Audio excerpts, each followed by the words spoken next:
एक शाम प्राची टीवी पर सीरियल देख रही होती है। तभी उसकी सास वहां आती है। अरे सीरियल में तो ऐसे मग्न है जैसे आज रात का खाना पड़ोसी आकर बनाएंगे। मुझे पता ही नहीं था आपने अपने बेटे की शादी पड़ोस में भी की हुई है। हैं? मतलब? मतलब इस घर में सारा काम बहू ही करती है, आप तो सिर्फ खर्राटे मारती हैं। अच्छा जी, फिलहाल तो तुम आराम फरमा रही हो, चलो जाओ, ये मेरे टीवी देखने का समय है। आहा, इसीलिए मुझे भगाया जा रहा है। सॉरी, अब तो बिल्कुल नहीं जाऊंगी।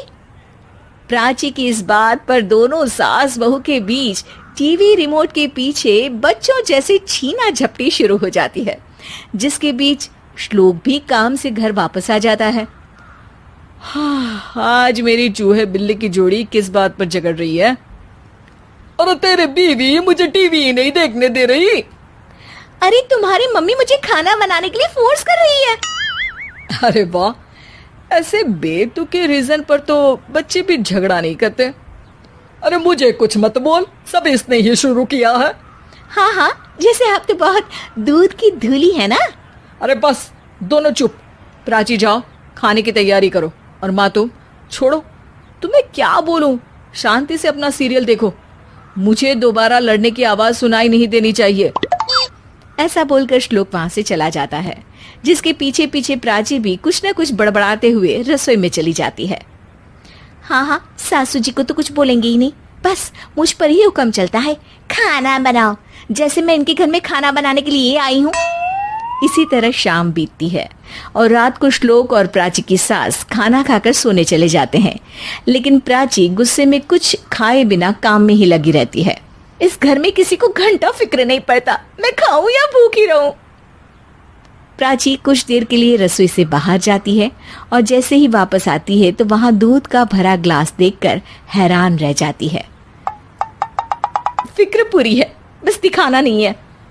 प्राची दूध पीकर सोने चली जाती है और अगली सुबह एक बार फिर सास बहू का कार्टून नेटवर्क स्टार्ट हो जाता है।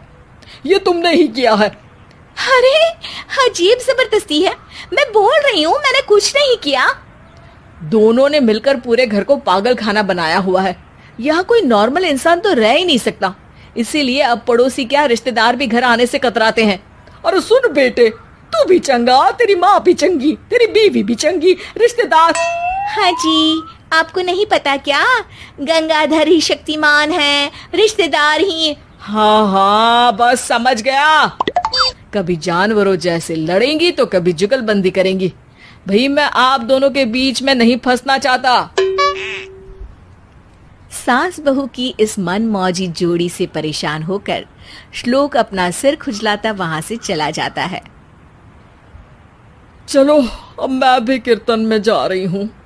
इस पर जैसे ही सास कमरे में अपना पर्स लेने जाती है तो वहां नाश्ते की प्लेट रखी देख मुस्कुराने लगती है और नाश्ता करके घर से बाहर निकलते हुए कुछ पैसे टेबल पर रख जाती है, जिसके कुछ देर बाद सिलेंडर वाला घर आता है।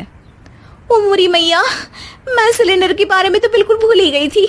घर खर्च के सारे पैसे भी मम्मी के पास है और श्लोक से बोला तो उल्टा 4 बात सुनाएंगे। प्राची ये सोच ही रही होती है कि अचानक उसका चेहरा चमक उठता है और वो घर में आकर इधर उधर देखने लगती है। तभी उसकी नजर टेबल पर रखे पैसों पर पड़ती है, जिन्हें वो सिलेंडर वाले को दे देती है। ये सब श्लोक देख लेता है। अच्छा बेटे, इतना बड़ा घोटाला, सबके सामने मैं तेरी दुश्मन और पीठ पीछे तेरी मेरी यारी।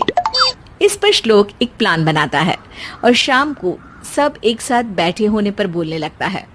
माँ, तुम दोनों की बहुत लड़ाई होती है, इसलिए मैं सोच रहा हूँ कि प्राची को उसके घर छोड़ाऊं, इससे वो भी खुश रहेगी और तुम भी। अचानक श्लोक की ये बात सुनकर सास बहू शौक से उसकी तरफ देखती है। अरे ऐसे कैसे घर छोड़ाओगे, मुझे कहीं नहीं जाना। अरे तुमने बोला नहीं पर मैंने सुन लिया, तुम्हें मम्मी के साथ रहना अच्छा नहीं लगता, मुझे पता है। अरे वो, अरे जब बहू खुद कुछ काम बोले तो वो तुझे सुनता नहीं, और अब जो इसने बोला ही नहीं वो तू समझ गया। जब उसे नहीं जाना तो फिर जबरदस्ती क्यों कर रहा है? अच्छा, फिर आपको मौसी के घर छोड़ाता हूँ, बस अब आप दोनों एक घर में एक छत के नीचे नहीं रह सकती। मैं इस टॉम एंड जेरी की जोड़ी को और नहीं झेल सकता। है? ऐसे कैसे नहीं रह सकते? तुम्हें इतनी दिक्कत है तो तुम्हारा बोरिया बिस्तर पैक कर देती हूँ, लेकिन मम्मी जी कहीं नहीं जाएंगी। बिल्कुल यही सुनना था मुझे। अगर दोनों में इतना ही प्यार है फिर हर वक्त ये लड़ाई का नाटक क्यों करती हो? देखा मैंने कैसे माँ किचन में दूध रखती है और तुम उनके लिए कमरे में नाश्ता रखती हो, और कैसे वो पहले ही तुम्हारी दिक्कत समझकर घर में पैसे रखकर बाहर जाती है। अरे भाई, इतना ड्रामा तो डेली सोप में भी नहीं होता जितना तुम दोनों ने इस घर में फैलाया हुआ है।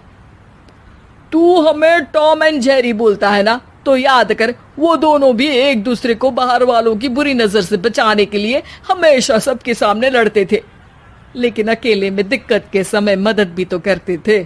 बस हमारा रिश्ता भी कुछ ऐसा ही है। और वैसे भी अगर सास बहू में तू मैं नहीं होती तो दुनिया वालों को कहानियां कैसे मिलेंगी?